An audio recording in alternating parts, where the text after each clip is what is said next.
The island of Sodor is surrounded by beautiful blue sea.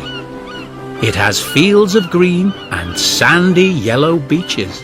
There are rivers, streams, and lots of trees where the birds sing. There are windmills and a coal mine, and docks where visitors to the island arrive. The island also has lots and lots of railway lines. Who's that puffing down the track?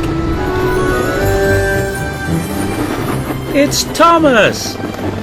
Hello, Thomas! Hello, everybody! Welcome to the island of Sodor!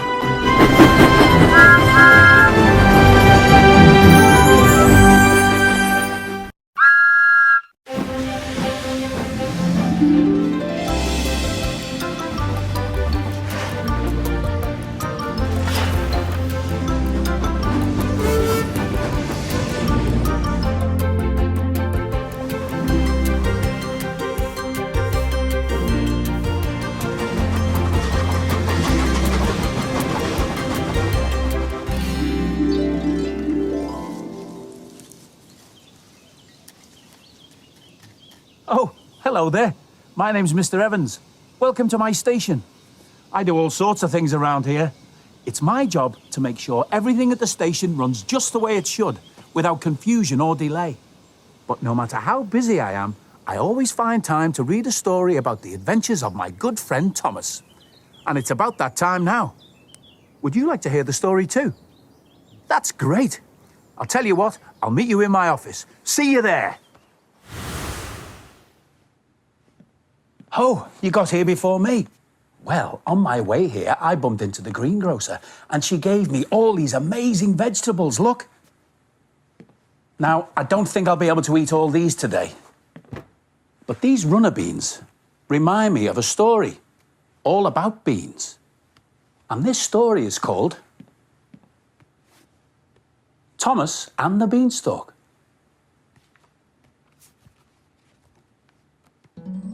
It was the end of a very busy day on the island of Sodor. As the engines settled down for the night, Thomas the tank engine told his friends James and Percy his favourite bedtime story, Jack and the Beanstalk. I like the part about the magic beans, Percy peeped when the story was over. Do giants like railway engines? James wondered. The next day, Thomas picked up a load of produce from the farm. Sacks of beans, Thomas chuckled, just like in my bedtime story. Suddenly, Diesel 10 appeared around a bend. Get out of my way, little toy tank engine, Diesel 10 roared. Thomas couldn't move fast enough. Diesel 10 bashed into him and raced off. Thomas crashed into a side rail and tipped over. Thomas was fine, but some of the bags of beans had burst, scattering beans in the grass. Then, suddenly, a tiny leaf shot straight out of the ground, right before Thomas's amazed eyes. That tiny leaf grew first into a big plant, and then became a towering beanstalk, stretching all the way up into the sky. They must have been magic beans after all, Thomas exclaimed. Thomas noticed that there were rails circling this beanstalk all the way up. Thomas decided to be brave and ride up the tracks to see what was at the top of the beanstalk.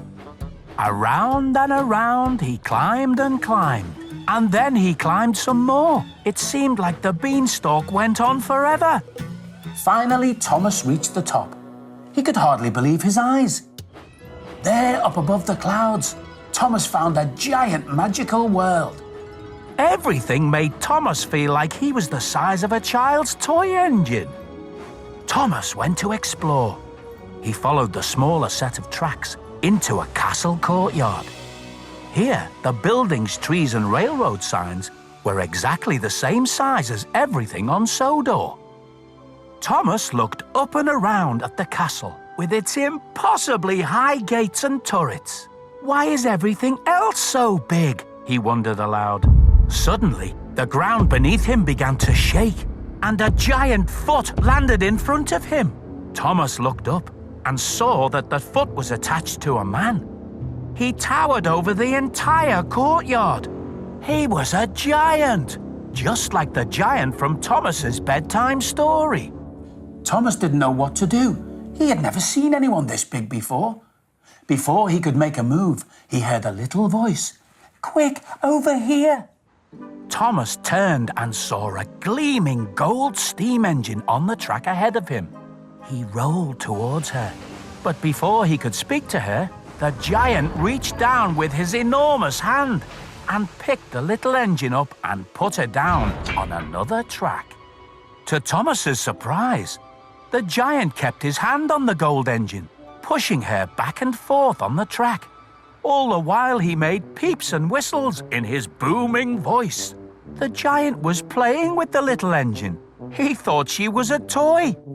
Then a loud horn blasted nearby. Thomas looked up and saw Diesel 10 approaching. But the diesel engine looked different.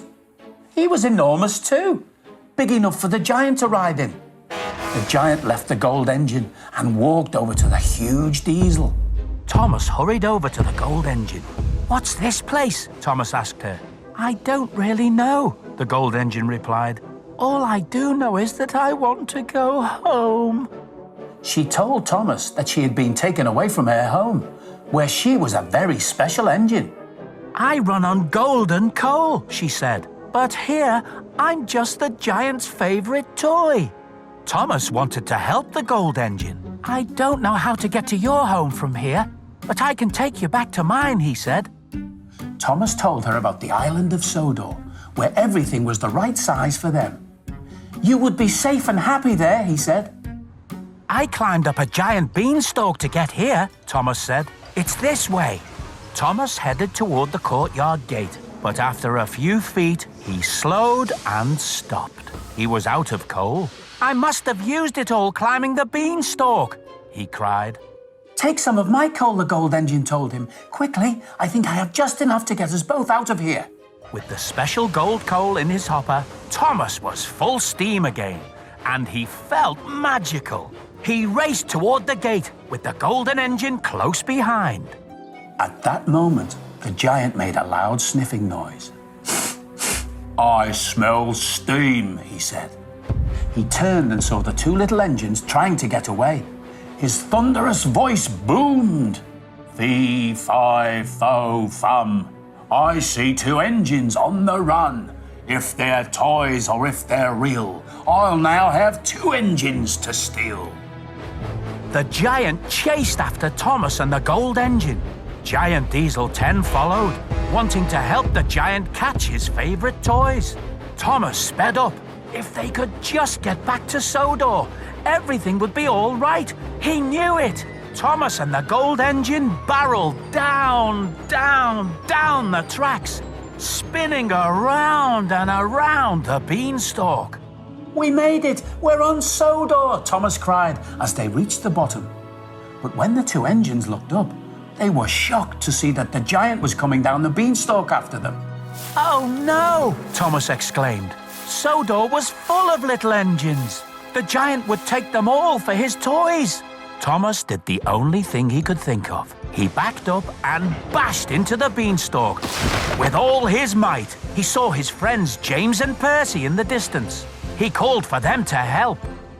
Soon, all four engines slammed into the beanstalk, over and over, as hard as they could.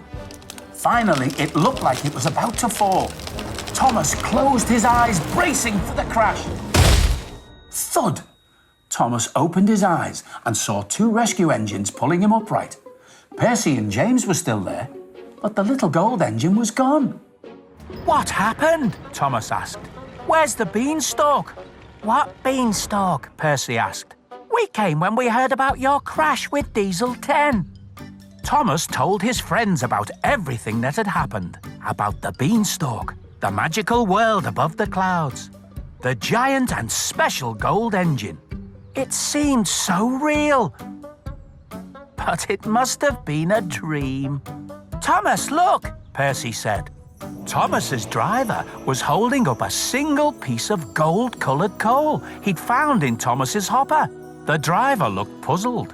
"What's that?" James asked. Thomas didn't know what to say, because it had all been a dream, hadn't it? Well, what a great story. Now, what shall I do with all these vegetables? I know it's important to eat vegetables to be healthy and make you run faster. And I've just thought of a fun way to eat them. Are you ready? Let's get started. This is our veggie train. To make it, you'll need some vegetables, some cream cheese, a kitchen board, a knife, an adult to help you, and some railway track. Let's make the engine first. Ask an adult to help you with the cutting. They should start by cutting a piece of cucumber for the engine's cab. They'll need to cut a slice along the cucumber to make a base, so it doesn't roll away. Then, get them to cut a piece from a smaller cucumber to make your engine's boiler.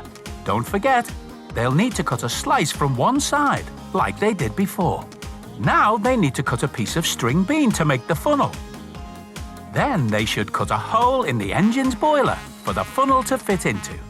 I'm using a piece of rosemary to look like smoke from the funnel.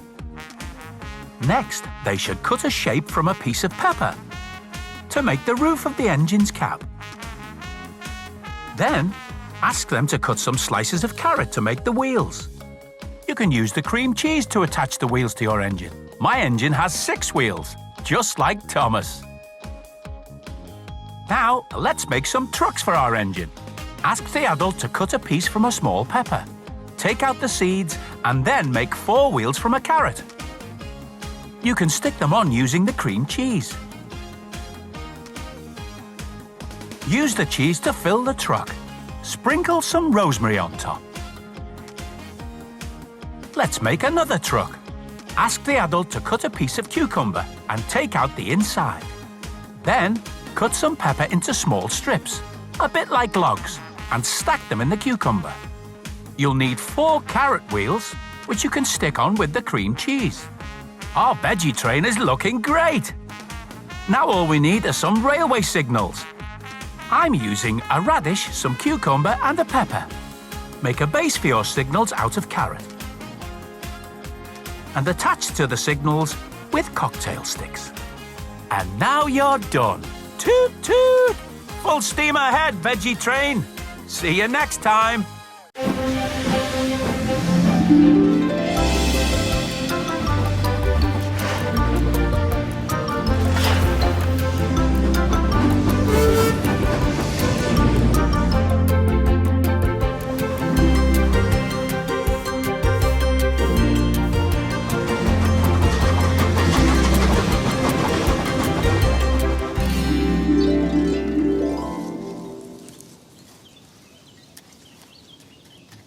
Oh, hello there.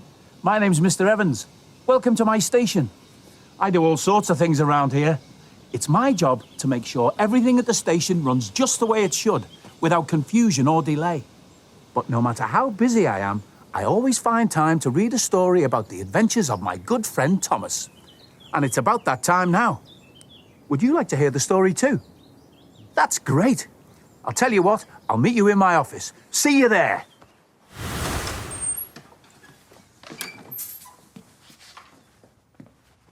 Oh, you got here before me? That was quick. Although I had to stop to pick up some lost property. Lost property is things people leave behind when they travel by train. It goes in our lost property box. That reminds me of a story where Thomas left something important behind. And the story is called Thomas and the Guard. Thomas is very proud of his branch line. He thinks it is the most important part of the whole railway. He has 2 coaches called Annie and Clarabelle. Annie can only take passengers, but Clarabelle can take passengers, luggage and the guard. When Thomas starts from a station, he sings, "Oh, come along, we're rather late. Oh, come along, we're rather late." And the coaches sing, "We're coming along, we're coming along." One day, they had to wait for passengers from Henry's train. It was late. Lots of people with piles of luggage got out of Henry's train and climbed into Annie and Clarabel. At last, the guard waved his flag and blew his whistle, and Thomas started at once. The guard turned round to jump into Clarabel, but he tripped over an old lady's umbrella and fell flat on his face. Oof! By the time he had got up, Thomas, Annie and Clarabel were steaming out of the station. Come along, puffed Thomas. But Clarabel didn't want to come along.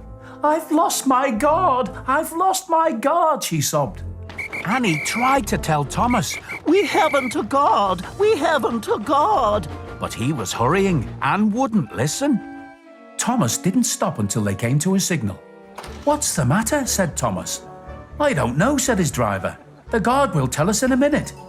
"We've left him behind," sobbed Annie and Clarabel together. Everyone looked, and there was the guard running as fast as he could along the line, with his flags in one hand and his whistle in the other. Everybody cheered him. He was very hot, so he sat down and had a drink. "I'm very sorry, Mr. Guard," said Thomas. "It wasn't your fault, Thomas. It was the old lady's umbrella. Look, the signal is down. Let's make up for lost time." Annie and Clarabel were so pleased to have their guard again, they sang, "As fast as you like, as fast as you like." And they reached the end of the line quicker than ever before. Well, what a great story. Oh, excuse me. Mr. Evans speaking. Mr. Evans speaking. Oh, hello there. A flowery umbrella? Yes, we've got it here. And some gloves? Yes, we've got those too. Yes, of course. You can pick them up any time. Goodbye. Oops. Look, I put my flags in the lost property box. That was silly. If I lose these, then there would be confusion and delay. Thomas's guard had some flags just like these in the story. Green for go and red for stop. I'll tell you what, I could show you how to make some flags if you like. Come with me. These are the flags we're going to make, a red one and a green one. To make them, you'll need some green and red fabric, 2 wooden sticks or dowels, some card and scissors, some glue and a brush, a pencil, a tape measure or ruler, and an adult to help you. First, we'll use the card to make a template so that both our flags turn out the same size.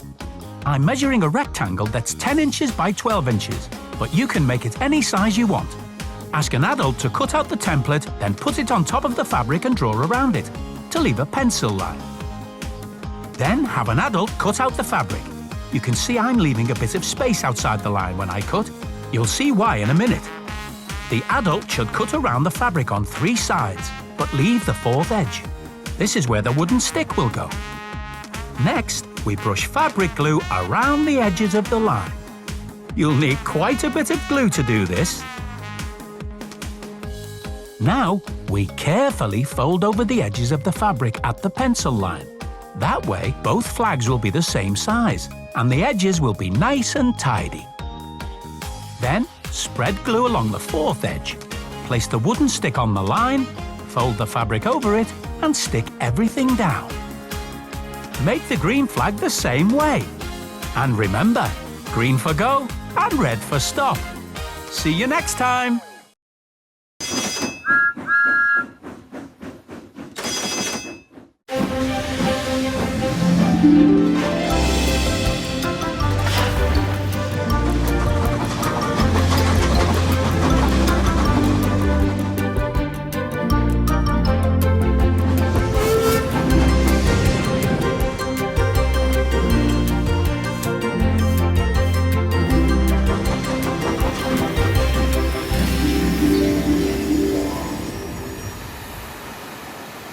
Oh, hello there. My name's Mr. Evans. And this is my station. I do all sorts of things around here. It's my job to make sure everything at the station runs just the way it should, without confusion or delay. But no matter how busy I am, I always find time to read a story about the adventures of my good friend Thomas. Would you like to hear a story? That's fantastic. I'll tell you what, I'll meet you in my office. See you there. Oh, you got here before me, as usual. Excuse me, I better get that phone.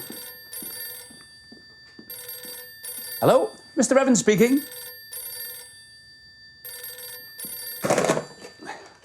Hello, Mr. Evans speaking. Oh, hello. I mean, ni hao, Mr. Lee. It's my friend, Mr. Lee. He's calling me all the way from China. Yes. Yes, Mr. Lee. I'll be waiting here for you at the station. You've got lots of luggage. Oh, don't worry about that. I'll use my porter's trolley. Just let me know when you'll be arriving. Goodbye. I mean, zai jin. That was my good friend, Mr. Lee. He's coming all the way from China to visit me. I'm really looking forward to seeing him.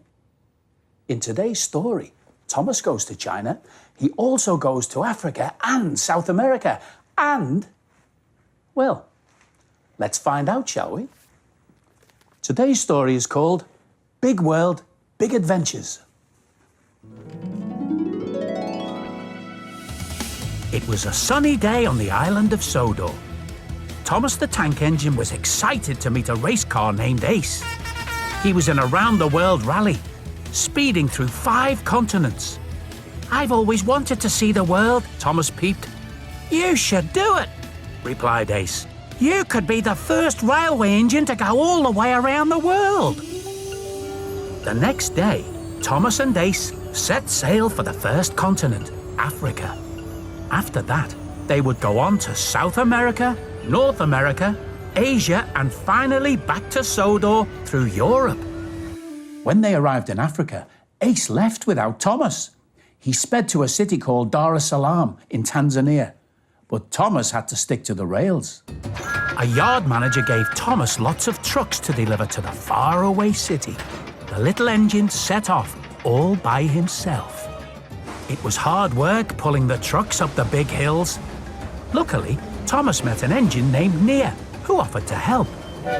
"2 engines are much better than 1, she peeped. Thomas replied that he didn't need help. But Thomas did need help. The trucks were too heavy for him to pull alone. Nia stayed with Thomas and helped him with his heavy trucks. Nia also helped when they met a giant elephant blocking the tracks. She and the trucks sang a lullaby, and the elephant wandered off to nap beneath a tree. Nia travelled with Thomas all the way to Dar es Salaam. "Please keep your eyes open for my friend Ace," Thomas peeped. Nia's friend Kwaku said he had seen some race cars, but they had left. "Ace must have left without me again," said Thomas. He doesn't sound like a very good friend," said Nia. Thomas knew Ace's next race was in Rio de Janeiro in South America. Nia asked if she could help Thomas find Ace, but he told her to go home. Then he steamed to the docks and was loaded onto a ship to continue on his big adventure. At sea, Thomas was surprised to find Nia on the ship. She wanted to travel with him and be the second engine to go all the way around the world. Thomas was also surprised to find Ace on board, too. "Why didn't you wait for me?" Thomas asked the yellow race car. "You want to be a free spirit, don't you?" Ace asked. When they reached South America, Ace sped off and left Thomas alone again. Thomas wanted to follow Ace across South America to the next rally in North America. Luckily, a railway worker needed Thomas to carry coffee to San Francisco in the United States. Nia offered to help, and they set off together through the rainforest, pulling the heavy load. On the way, they found Ace. He had had an accident while racing, so they loaded him up and gave him a ride. When they reached North America, Ace didn't want to go to San Francisco. He wanted Thomas to take him to the salt flats in Utah so he could get repaired and meet the other racers. Ace convinced Thomas to play a trick on Nia, and they sped off without her. Ace told Thomas to race across the western lands. Thomas went so fast, he came off the track. An old mining engine called Bo and his friends got Thomas back on the rails. As everyone worked together to help, Thomas realized he'd done a terrible thing to Nia. We should have stayed with her, he peeped. It wasn't nice to play a trick on her. At the salt flats, Ace met up with the other racers, but Thomas wanted to deliver his coffee and find Nia to apologize. He steamed on to San Francisco with his load, but Nia wasn't there. Thomas hoped he could find her at the next stop, China. Thomas found Nia on a snowy mountain in China. "I'm sorry. I wish I hadn't upset you. Can we still be friends?" he peeped. But before Nia could respond, there was an avalanche. It hit Nia and knocked her off the tracks. Thomas was too small to pull her back onto the rails by himself. Just then, a Chinese engine named Young Bao came crashing through the snow. His big plow cleared the way, and he pulled both engines to safety. Thomas thanked Young Bao for being big and strong. "We are bigger and stronger when we work together," said Nia. "So where are you going now?" asked Young Bao. "Continent number 5, Europe," said Thomas and Nia. Thomas and Nia then set off for Europe and the island of Sodor. Thomas introduced Nia to Emily, Percy, James, Henry, Edward and Gordon. His friends steamed with happiness to see the two engines who had travelled on a big world adventure. Well, that really was a big adventure. Oh, hang on. Mr. Evans speaking. Ah, Mr. Lee. Ni hao. You'll be arriving on Wednesday on the 5:30. Wonderful. Okay, well, I'll see you Wednesday. Zaijin. Wednesday at 5:30. I must write that down. Now, I've got lots of chalk, but no chalkboard to write on. I know. I'll make my own special chalkboard to hang in my office. Would you like me to show you how? Let's get started. This is my Thomas chalkboard. To make it, you'll need a round kitchen chopping board, some curved Thomas wooden track, some chalkboard paint and a brush, a hot glue gun, some string, 2 nails and a hammer, and some spare engines. First, you need to paint your chopping board all over with the chalkboard paint. When the paint is dry, lay the track around the edges of the board to check how it fits. On my board, 6 pieces fit quite nicely. Ask an adult to glue the pieces of track to the board with the hot glue. Then get your adult to fix the string to the back of the board using the nails, so that you can hang it up. Now it's time to add your engines. I'm using Thomas and Percy. Ask an adult to glue them to the track so they won't fall off. And you're done. See you next time!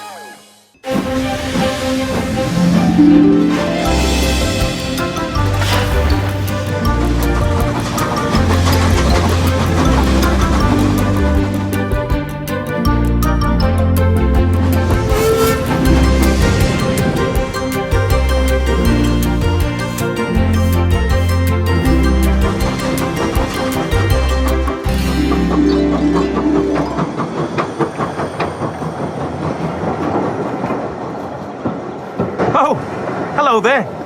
Welcome to my station. My name's Mr. Evans. I do all sorts of things around here. It's my job to make sure everything at the station runs just the way it should, without confusion or delay. But no matter how busy I am, I always find time to read a story about the adventures of my good friend Thomas. Would you like to hear a story? That's fantastic. I'll tell you what, I'll meet you in my office. See you there. Oh, you got here before me again. Well, I did stop to pick up these cans of paint. It's time for our engine Beatrice to be given a new coat of paint. But no one can decide whether Beatrice should stay green all be painted a different colour. So, I brought these other colours to try. Red, or blue, or maybe yellow. In today's story, Henry gets a new coat of paint. But it's not his usual green paint. The story is called Henry in the Dark. One day, Henry went to the steamworks to be repainted. He was very excited. The steamworks was very busy, and everyone was rushing around. Victor sent Kevin to get Henry's new paint. Henry was repainted and left the steamworks very happy. But Henry didn't realise he'd been painted with the wrong paint. The paint that glows in the dark. Now Henry glows in the dark. Thomas was finishing his last job of the day when he saw Henry. Thomas thought Henry was a ghost. Poor Henry was very confused as to why Thomas had run off without saying hello. Then James appeared. He also thought that Henry was a ghost train. He screeched to a stop, scared, before speeding back along the track to get away. Henry couldn't work out why all the engines were running away from him, frightened. Suddenly Gordon appeared. He also thought that Henry was a ghost train and sped away as fast as his wheels would take him. Later that night, all the engines were at Tidmouth Sheds, discussing the ghost train they had seen. They were all scared of the ghost. Meanwhile, Henry had made it to Brendam Docks. When Cranky, Porter and Salty saw Henry, they also thought he was a ghost. They were very frightened. Henry was very confused and asked, "Why is everyone running away from me?"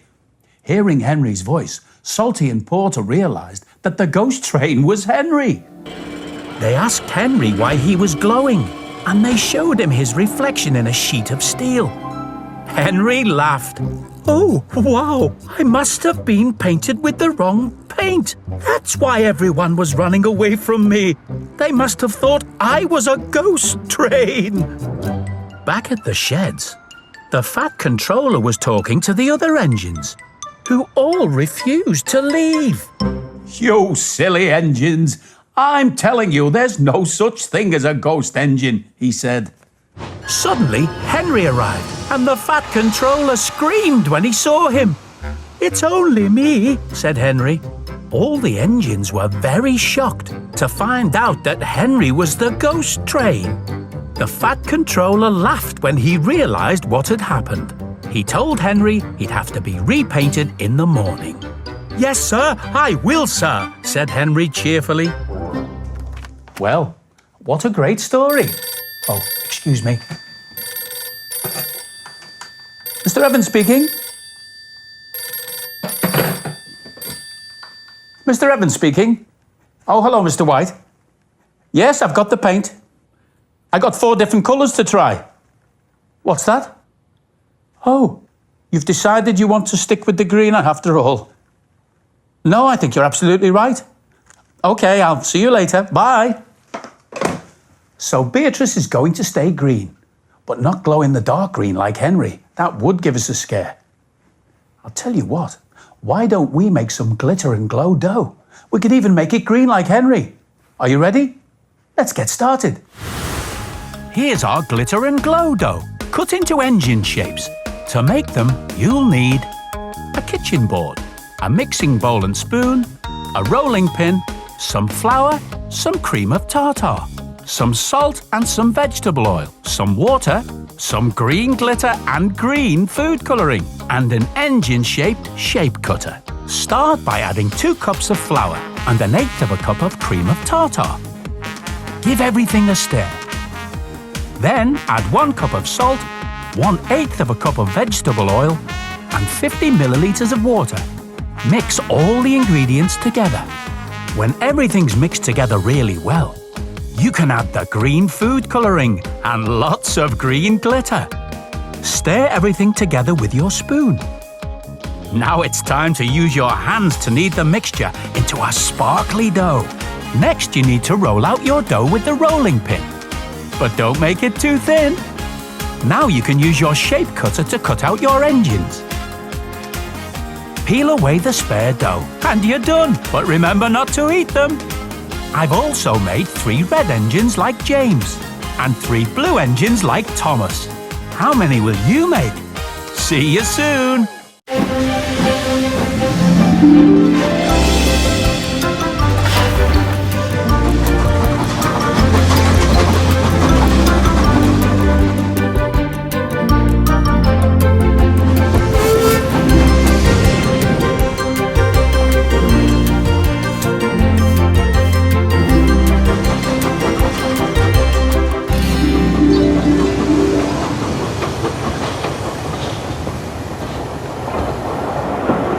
Oh, hello there. Welcome to my station. My name's Mr. Evans. I do all sorts of things around here. It's my job to make sure everything at the station runs just the way it should, without confusion or delay. But no matter how busy I am, I always find time to read a story about the adventures of my good friend Thomas. Would you like to hear a story? That's fantastic. I'll tell you what, I'll meet you in my office. See you there. I was sure I got here first this time. I did get delayed though. I stopped to collect some more Christmas decorations for my tree. Every Christmas, I like to decorate my tree with sparkling tinsel, twinkling fairy lights and shiny decorations. In today's story, there's tinsel, fairy lights and a tree, but it starts with lots and lots of snow. The story is called The Snowy Surprise. Thomas enjoyed puffing up and down his branch line every day. One of his favourite places to visit was a small village high in the mountains. On Christmas Eve, the engines woke to find that a winter storm was covering Sodor with a thick blanket of snow. The Fat Controller came to see Thomas and Percy. "Percy, please take Thomas's coaches. You must deliver the Christmas post along his branch line today," he said. "I need Thomas at the docks." Percy took Annie and Clarabelle and steamed up the mountain. Suddenly his driver called out, "What's that?" Through the blizzard, Percy saw a red glow. As he got closer, he saw that it was a fogman standing by the track with a warning light. "Every road and track to the village is blocked by the snow," the fogman shouted. "You must fetch help, Percy!" Percy knew just what to do. He left his carriages in a siding and puffed quickly to the airfield, where Harold the helicopter was resting. "Beep, beep," whistled Percy loudly. "The roads to the mountain village are blocked with snow. The villagers need our help." "Right away," Harold replied, as he buzzed off into the air and flew off to tell the Fat Controller. Percy was heading back towards the yard when he met Thomas, coming the other way, wearing a snowplow. The Fat Controller had sent Thomas to take Terence the tractor and a works train to help the people in the village. Percy buffered up behind Thomas's heavy train, helping to push it up the mountain. Thomas's snowplow cleared the snow from the tracks that led to the village. Working together, Thomas and Percy struggled up the steep mountain. "At last," Thomas puffed. "There's the village." Percy heard a loud buzzing from the air and looked up. He was happy to see Harold dropping parcels of food for the people and their pets in the village. Terence the tractor quickly got to work. "Snow is lovely stuff," said Terence cheerfully as he worked. The children agreed. They were having fun sledging down the hills and making snowmen in the village. At last, the snowstorm passed. Terence ploughed the last road in the village and then rolled back onto Thomas's flatbed. Then Toby arrived with Henrietta. They had brought hot chocolate and mince pies for the tired workmen and villagers. As Thomas and Percy chuffed away, the villagers waved goodbye. "Well done," they cried. "Thank you for giving us a happy Christmas." When Thomas and Percy were out of sight, the villagers talked about a way to thank the engines for their hard work. They made a wonderful plan. At night, the villagers loaded many boxes and parcels into Henrietta, then climbed aboard. Toby puffed through the snowy countryside and steamed into the yard as quietly as he could. the villagers took their boxes and parcels and tiptoed into the shed. Thomas was the first to wake up on Christmas morning. He couldn't believe his eyes. Peep, peep, he whistled in surprise. The others woke too. They all looked around in wonder. The shed had been magically decorated with tinsel and fairy lights. There was even a Christmas tree with lots of presents underneath. "It's a really Merry Christmas for everyone," said Percy, and they all agreed. Well, what a lovely Christmas surprise for Thomas and Percy. Now, I ought to finish off these tree decorations. We've got lots of tinsel and fairy lights, but I can't find any more Christmas decorations. Oh, wait, what's this? Look, it's Percy. Now that's given me an idea. I can make my own tree decorations. Would you like to make some too? You would? Right then, let's get started. Here are my Christmas tree decorations.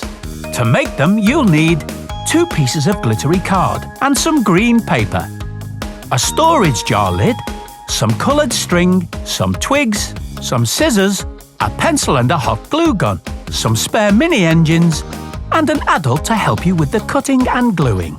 Using the lid of your jar to get the size right, draw a circle onto the blue sparkly paper and a semicircle onto the white sparkly paper, like this. Then cut them out. Get your adult to stick the sparkly blue circle inside your jar lid. My lid has a separate top, but a regular lid will do too. Next, make a fold along the straight edge of your white semicircle and stick that inside the jar. This will be the snowy ground. Now it's time to make some trees. Draw 2 small circles onto the green paper. Cut them out, then cut them in half. Fold the semicircles into tree shapes by carefully folding one way then the other, like this. This bit takes a bit of practice. I'm going to use 2 trees on my decoration. Get your adult to glue a piece of twig onto the bottom of your tree. It looks like a tree trunk. I'm also gluing a twinkly star to the top of this tree. Ask your adult to glue the trees onto the blue background. Next, add your mini engine. There you go, Thomas. A snowy forest trail. Finally, decorate the outside of your lid with some colourful string. And you're done. Make a loop so you can hang the decoration on your tree. Oh, don't they look fantastic? See you next time.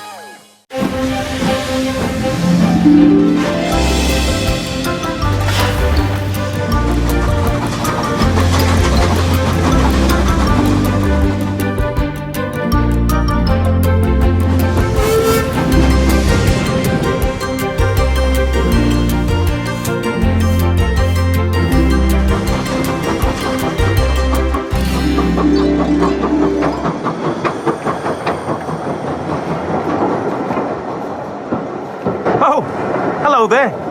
Welcome to my station. My name's Mr. Evans. I do all sorts of things around here. It's my job to make sure everything at the station runs just the way it should, without confusion or delay.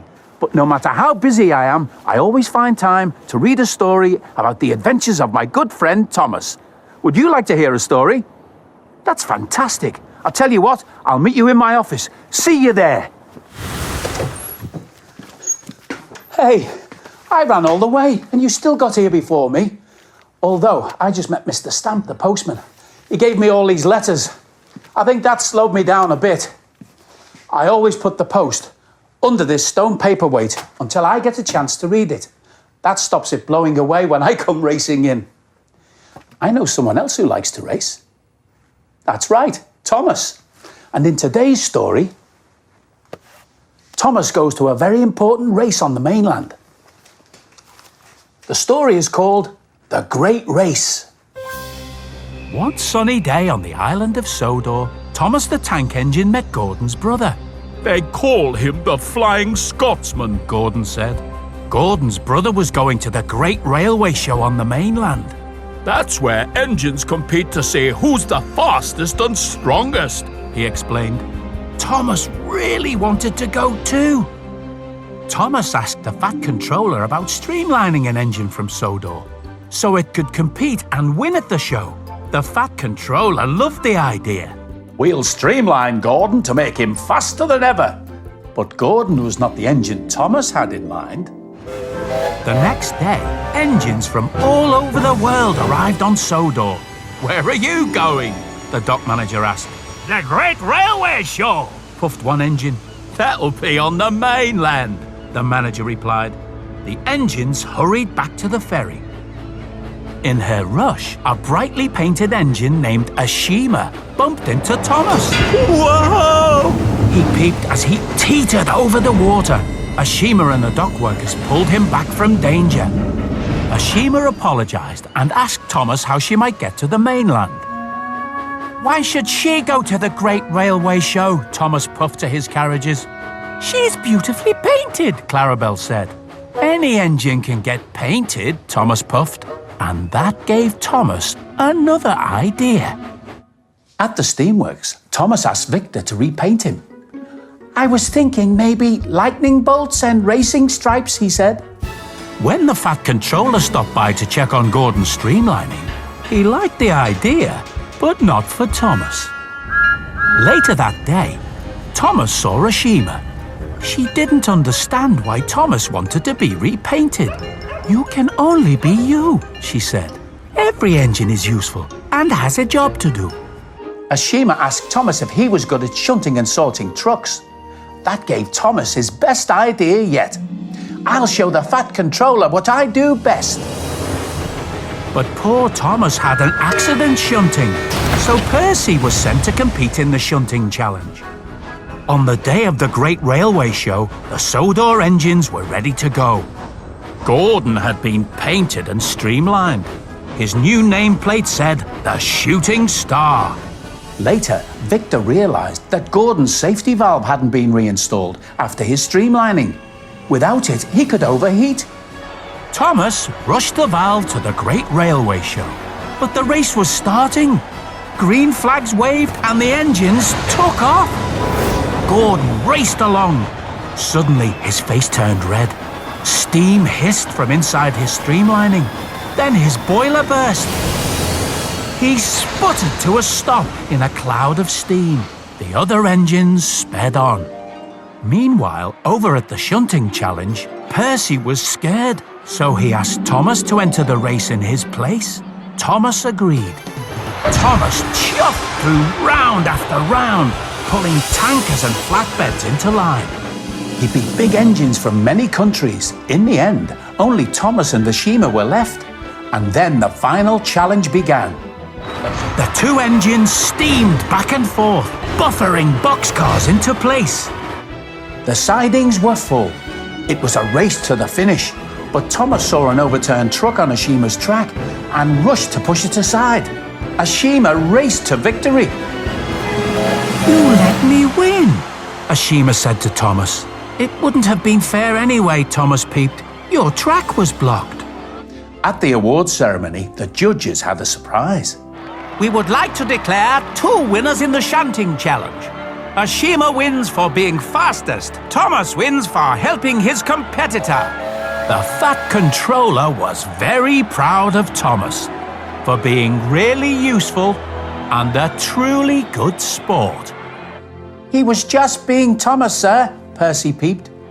"You can only be you," Thomas said and winked at Ashima. "There's nothing else you can possibly do." So Thomas helped his new friend Ashima, and they both won a cup at the great race. Fantastic! Hey, that gives me an idea. Ashima is very beautifully painted, but my paperweight's a bit dull, isn't it? We could brighten up this stone by painting it like Ashima. So let's get started. Here are some stones painted to look like Thomas, Ashima, and Gordon, a shooting star. To do this, you'll need a stone to paint, some paints, some brushes, a pen and pencil, some water, a piece of felt and some scissors, and some glue and a brush. First, paint your stone white. This will make the colours you use stay nice and bright. Next, carefully draw the design of your stone with a pencil. This will help guide you when you paint your stone. We're going to paint this stone to look like a shima, but you could paint any engine you like. Start by painting the big areas first. Use the pencil lines to guide you. Now I'm painting a shima's cab and her windows. When you've finished the big parts, use a small brush and paint the smaller details. Try to be as neat as you can. Instead of painting a shima's face, I'm using a pen to draw the small details. I used a bit of white paint for the eyes. Next, ask an adult to cut a piece of felt and glue it onto the bottom of your stone. This will stop the stone from scratching anything when you use it as a paperweight. You could paint your stones with some varnish like I've done to make them shiny. And there you are, a shima, Thomas and a shooting star. Don't they look great? See you soon!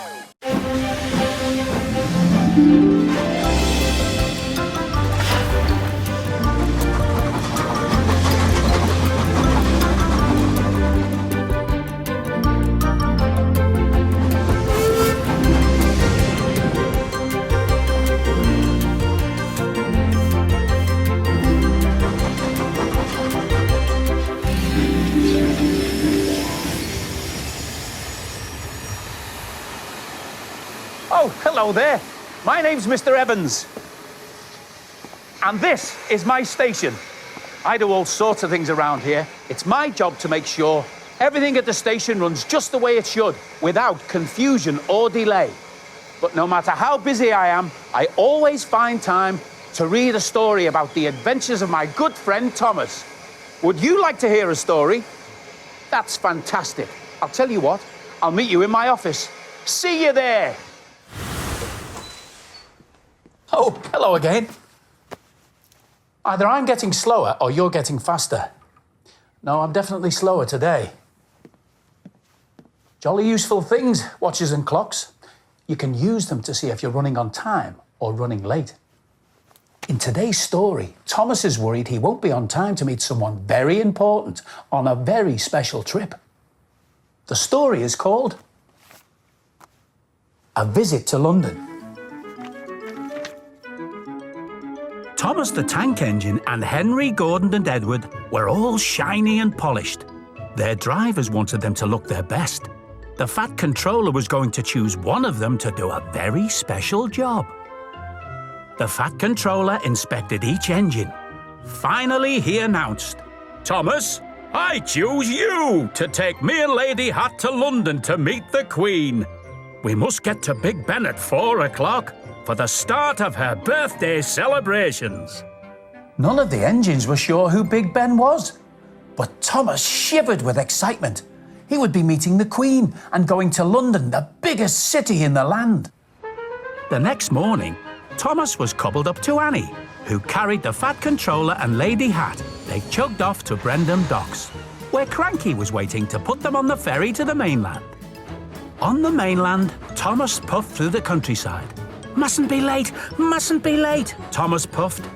Hurry, hurry, hurry, he panted, as at last, roofs and chimneys came into sight. Good work, Thomas, said his driver. We've arrived in Greenwich. That building is the Royal Observatory. They have a telescope there that can see all the way to the stars. Can it see as far as Sodor? Thomas asked. Much further, laughed his driver. At the River Thames, Thomas was told that they would be finishing the journey by boat. Thomas saw a big sailing ship. Is that the boat? He wondered. No, said his driver, smiling. That's a very old ship called the Cutty Sark. It used to bring tea all the way from China. All at once there was a merry toot toot. I'm Dilly, said a friendly barge. I'll take you into London and show you some sights along the way. It's 3 o'clock, Thomas said nervously. We mustn't be late for the Queen and Big Ben. With Thomas and Annie safely aboard, Dilly set off. A big bridge loomed up in front of them. To Thomas's amazement, it opened up to let them through. This is Tower Bridge, Dilly told him. And there's the Tower of London. It's almost 1,000 years old. That's the Shard, said Dilly. It's the tallest building in England. The dome is St. Paul's Cathedral, Dilly said. It was built after the Great Fire of London, more than 300 years ago. That big wheel is the London Eye, Dilly went on. From the top you can see all over London.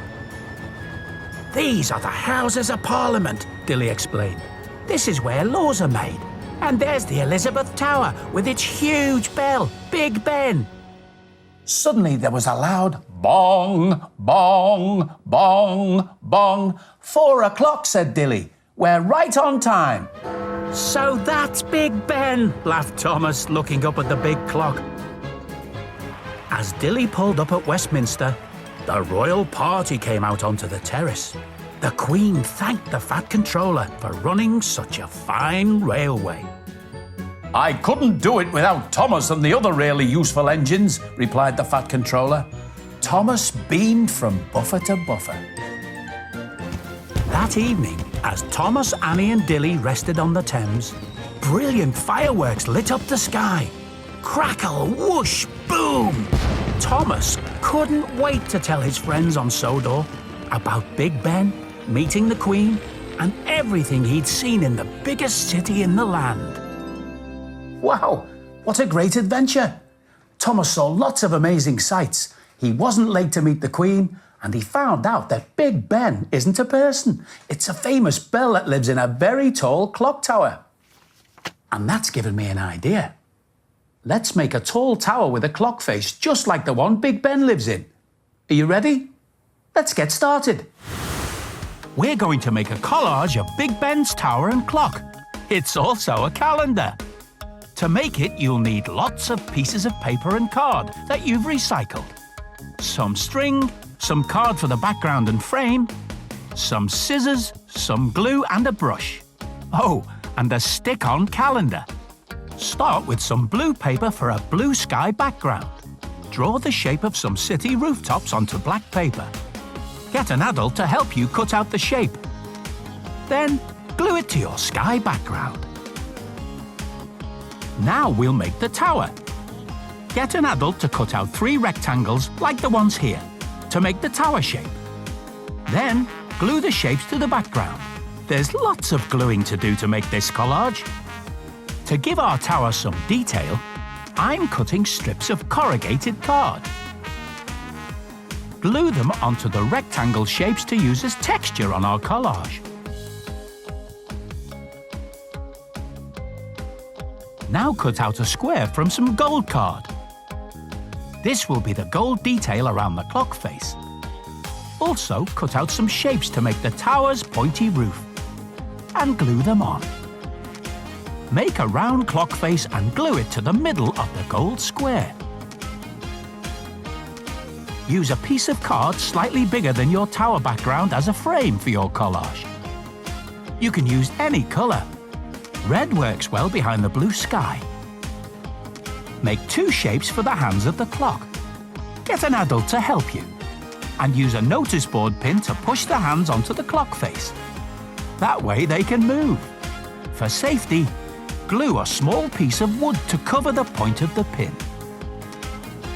Now you can stick some string to the back of your collage with sticky tape, so that you can hang it up. Finally, stick on the calendar at the bottom of the tower, and you're done. Bong, bong, bong, bong.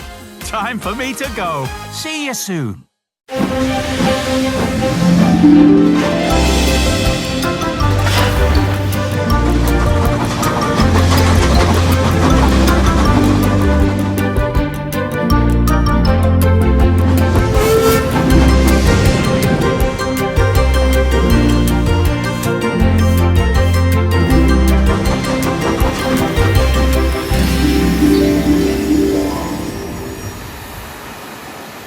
Oh, hello there.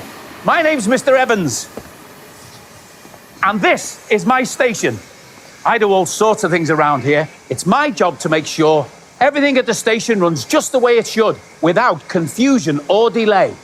But no matter how busy I am, I always find time to read a story about the adventures of my good friend Thomas. Would you like to hear a story?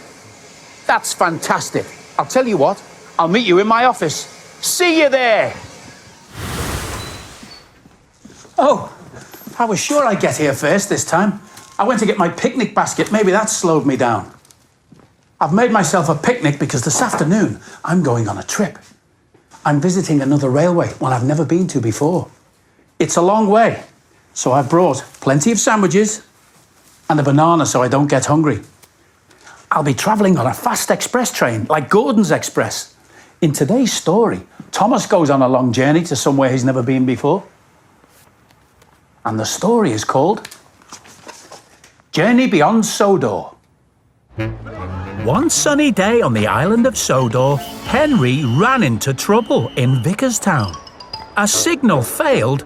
Henry crashed. Henry needed repairs. The Fat Controller decided that James would take Henry's trucks to the mainland. James puffed with pride. Thomas wasn't happy that James got such a great job. And James thought he was the Fat Controller's favourite engine. Then an idea flew into Thomas's funnel. Early in the morning, Thomas went to the Vickerstown goods yard. He quietly took James's trucks and headed for the mainland. He was excited and a bit worried. He didn't know how to find the Bridlington goods yard to deliver the trucks. On the mainland, Thomas introduced himself to a crane called Beresford.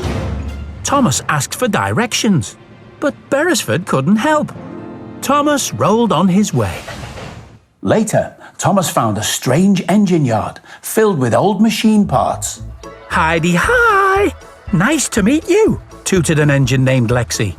Another engine, Theo, rolled up. Thomas had never seen such odd engines. He asked what kind they were. We're experimental, Theo replied. We're test models, Lexi explained. Lexi and Theo had a friend called Merlin, but Thomas didn't see him. Oh, you won't? Lexi peeped. He's a stealth engine, designed to be hard to see. Invisible. Lexi chuckled. Let's just say he's always disappearing. Thomas refueled and set off again. Soon he rounded a bend and saw a giant steelworks. At the steelworks, Thomas met two huge engines. The big tank engine was called Hurricane. The diesel shunter was called Frankie. Thomas asked for directions to Bridlington. Oh, don't worry about going to the goods yard tonight, said Frankie. Just uncouple your trucks. So Thomas did. Long before dawn the next day, Frankie and Hurricane woke Thomas. They'd already delivered his trucks to Bridlington. Then I'd better get back to Sodor, Thomas replied sleepily. Oh, we helped you out, little tank engine, Frankie said. Now won't you help us? So, Thomas spent all day shunting ladle trucks and doing other hot and dangerous tasks. He was anxious to go home. But when Thomas was done, Frankie and Hurricane wouldn't let him go. There was more work to do. They locked him in the steelworks. Meanwhile, back on Sodor, the engines wondered, where was Thomas? And James was tired of doing his friends' jobs. I'm going to the mainland to bring him back, he said. That night at the steelworks, thunder crashed and lightning flashed. Thomas knew he had to escape while Frankie and Hurricane slept. He rolled through the dark, slowly building speed, and bashed through the gates. Thomas fled into the woods. Are you hiding? Asked the voice in the dark. I love hiding. I'm a stealth engine. Thomas knew the voice was Merlin's. Don't worry, Merlin whispered. You're with the best hider ever. Thomas felt safe. The big engines didn't find him. The next morning, Merlin was gone. As Thomas headed towards Sodor, he met Beresford again. Just as Frankie and Hurricane got near, Beresford quickly hoisted Thomas up and hid him. Just then, James rolled down the track and met Frankie and Hurricane. The three of them went off together. Thomas knew he had to save his friend, and he knew who could help. Thomas hurried to find the experimental engines again and asked Theo, Lexi and Merlin to help save James. "We can't do anything," Theo said. "We can try," Merlin replied. "This is so exciting," Lexi tooted. Theo and Lexi pretended there was an accident. Frankie and Hurricane went to see what had happened. Thomas and Merlin snuck into the steelworks.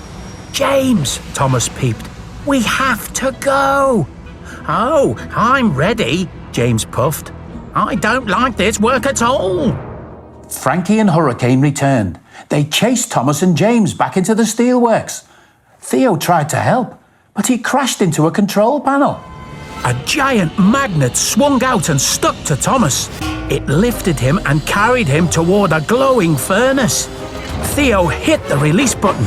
Thomas crashed down and knocked over a vat of molten steel. A fiery puddle spread toward him, but Hurricane shoved him out of the way. Thomas was safe, but Hurricane's wheels had touched the boiling hot puddle. "Help!" he steamed. "My front wheels are melting!" Merlin pulled Hurricane to safety, but his front wheels would need major repair. Without Hurricane, Frankie was lost. "I can't do it all by myself," she said. "Nobody wants to work here." But Thomas knew some engines that might. The experimental engines had said they'd work at the steelworks. They'd be happy to be helpful and useful. Back on Sodor, their friends were happy to see them again. Thomas apologized for taking James's trucks. "I know I'm not the Fat Controller's favorite engine," James peeped. "If anyone is, it's you, Thomas." "Silly James," Thomas said, chuckling. "There's a sight for sore eyes," the Fat Controller said. He was happy to have all of his favorite engines home again. Well, Thomas certainly had an eventful journey. And that gives me an idea. Let's make a tunnel for your Thomas track. Then you can go on an adventure of your own. Are you ready? Let's get started. We're going to make this colourful mountain tunnel. To make it, you'll need some card, some sparkly white paper, some patterned green papers, some sticky labels, a ruler, a pencil, a glue stick, some scissors, and a hot glue gun. First, draw a triangle shape for your mountain.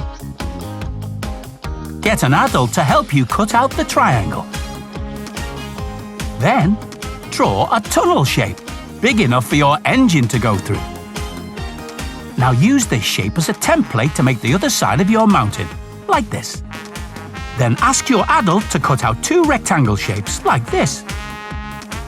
These will be the sides of the mountain. Now draw your mountain shapes onto the coloured paper. Use a different colour and texture for the sides. Stick the paper to your card shapes with the glue stick. Then get your adult to carefully glue all the pieces together with hot glue. Add some snow to the top of your mountain with the glittery white paper. Draw around the mountain and cut out the pieces. I'm cutting out some wavy shapes to look like the edge of the snow. Make another shape for the top and glue all the pieces on. Next, I'm using these sticky labels to add detail around the edge of the tunnel. They look a bit like bricks. And we're done. Are you ready for your big adventure? Toot toot! See you next time.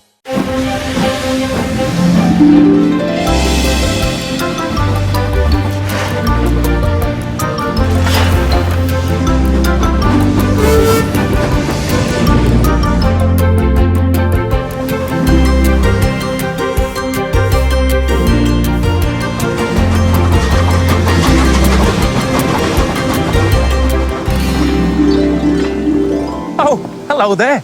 Welcome to my station. My name's Mr. Evans. I do all kinds of things around here. It's my job to make sure everything at the station runs just the way it should, without confusion or delay. But no matter how busy I am, I always find time to read a story about the adventures of my good friend Thomas. Would you like to hear a story? That's great. I'll tell you what. I'll meet you in my office. See you there. Oh, hello. I thought you might get here before me. I just had to pick up this shopping. I think that slowed me down. It's Mrs. Evans' birthday tomorrow, and I'm going to surprise her with a party. She loves parties. We're going to have lots of party food, a wonderful cake, and lots of balloons. Oops, I think I'll save the balloons for the party. In today's story, the Fat Controller throws a surprise party for Thomas. And the story is called 3 Cheers for Thomas. One sunny day on the island of Sodor, Thomas was running late. Go faster, Grumbled his coaches Annie and Clarabelle. I'm trying, puffed Thomas. But his wheels felt all wrong. They were stiff and sore. It was the same story all week. Normally, Thomas loved to race his friend Bertie the bus. But on this day, Thomas was too tired and his wheels were too sore to rush about. Not today, Bertie, said Thomas. That night, Thomas puffed back to the sheds, very slowly and very sadly. Everyone was worried about Thomas. He was normally such a cheerful little engine. Nobody liked seeing him so sad. I remember when I had my old rusty pipes, said James. I felt so slow and tired. I used to get out of breath, even on the shortest of journeys. So the engines decided to talk to the Fat Controller to see what could be done. Thomas's wheels are rusty and worn, the Fat Controller said. We'll give him a special day with new paint, new wheels, and a surprise party to celebrate. With new wheels, Thomas might be faster than you, Bertie, teased Emily. Never, beeped Bertie. The next day, the Fat Controller went to see Thomas. Today, he said, you won't be pulling Annie and Clarabelle. I'm sending you to the Sodor Steamworks. I understand, thought Thomas sadly. I'm not good enough to pull coaches. I'm not a really useful engine. And he puffed off to the steamworks, feeling very sorry for himself.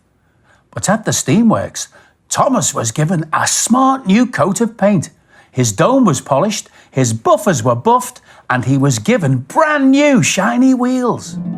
Perhaps the Fat Controller thinks I can be a really useful engine after all, said Thomas. I certainly do, laughed the Fat Controller, arriving to inspect the work. You look ready for your party. My party, sir? Exclaimed Thomas. Thomas was about to puff off to his party at Knapford Station when Bertie pulled up next to him. Let's race to the party, Bertie said. It's time to test out those new special wheels. Bertie pulled away more quickly than Thomas and took the lead. But Thomas's new wheels were turning faster and faster and faster. He was catching up. And when Bertie stopped to let some ducks cross the road, Thomas overtook him. 3 cheers for Thomas, said the Fat Controller as they arrived first at the party. Hip, hip, hooray! Hip, hip, hooray! Hip, hip, hooray! I just couldn't keep up with those new wheels, Bertie said as he pulled up. It was a wonderful party. All Thomas's friends congratulated him on winning the race. Then they admired his new coat of paint and his shiny new wheels. Peep, peep, Thomas tooted happily. I'm happy Thomas is back to his old self, said James to Bertie that night. Yes, it was fun racing him, smiled Bertie, but next time he might not be so lucky. But Thomas didn't hear any of this because he was already fast asleep.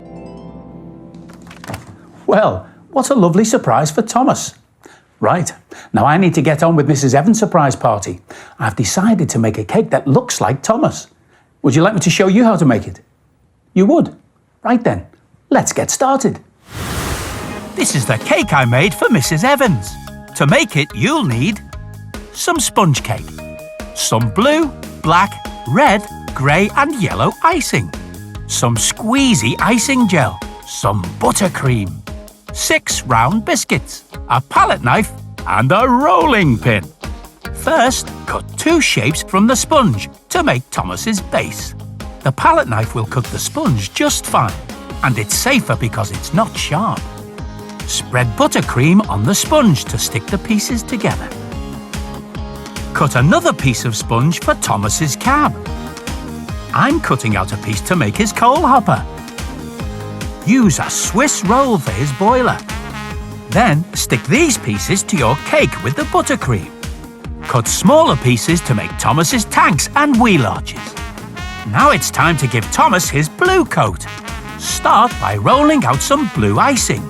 You could cover the cake with one big piece, but I'm going to cut the icing into shapes and stick them on with the buttercream. Cut out and stick on all the pieces you need to cover your cake. You can add detail to your cake using other colours. Black for the roof of his cabin windows, red for his sides, and grey for his face. Next, let's use biscuits for the wheels. 1, 2, 3 on this side, and 3 on the other side, of course. Then cover the wheels with blue icing. I've made a steam dome, a funnel, and some whistles from the fondant icing. Use red squeezy icing gel to make the detail around Thomas's boiler and his sides. And some yellow gel for his doors. For Thomas's face, use fondant icing to make 2 eyes, eyebrows, a nose, and a big smile, like this. Add Thomas's number 1. And you're done. I'm very proud of my Thomas cake. See you soon!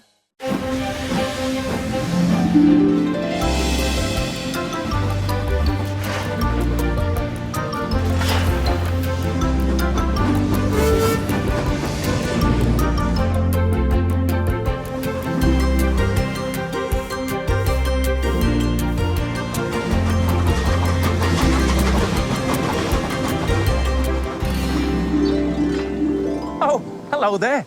Welcome to my station. My name's Mr. Evans. I do all kinds of things around here. It's my job to make sure everything at the station runs just the way it should, without confusion or delay.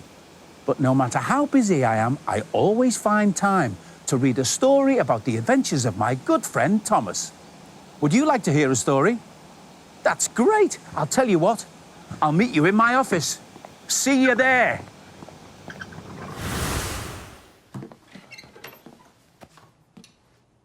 Oh, you got here before me.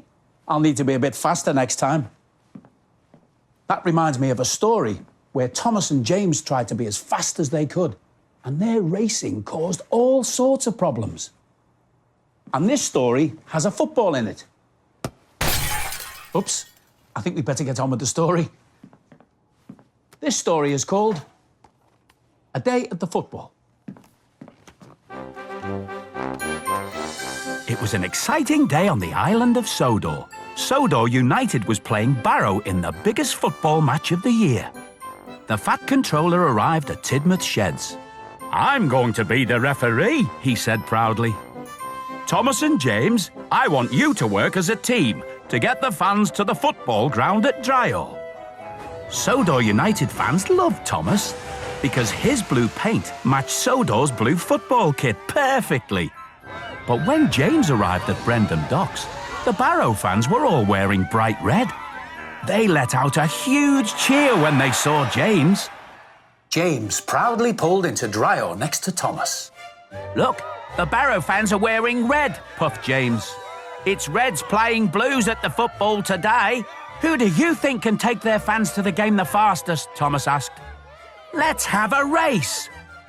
Thomas and James raced around Sodor.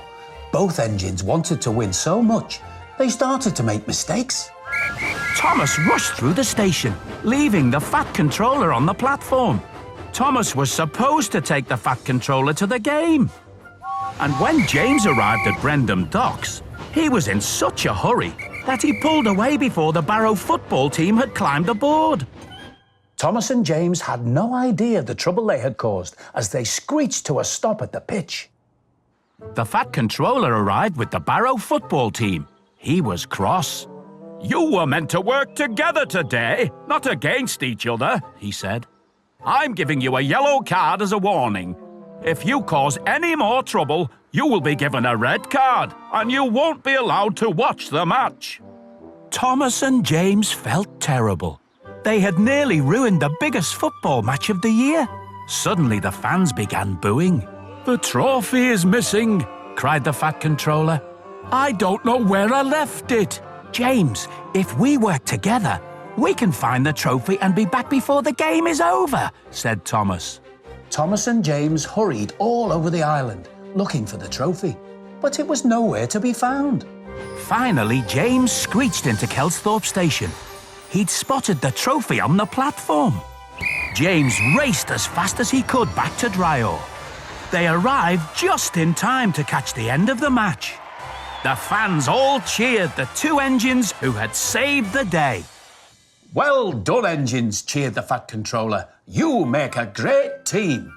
Just then, the ball shot off the pitch and landed with a pop right in Thomas's funnel. The two friends laughed as Thomas blew the ball out of his funnel and straight into the goal. Goal! Hooray! What a great story. You know, all this talk about football reminds me of a treat I like to make called cake pops. They taste great and we can decorate them to look like footballs. Shall I show you how I make them? Come with me. These are our football cake pops. Don't they look delicious? To make them, you'll need a kitchen board, a rolling pin, a mixing bowl, and a spoon, some sponge cake, some fruit jam, some white and black icing, a shape cutter, and some cake pop sticks. Start by mashing up the sponge cake in a mixing bowl. After you've mashed for a while, you can use your fingers to crumble the cake into crumbs. Then, mix some fruit jam into the cake. Not too much, just enough to make the mixture stick together. When it's ready, you can use your hands to roll the cake and jam mixture into balls.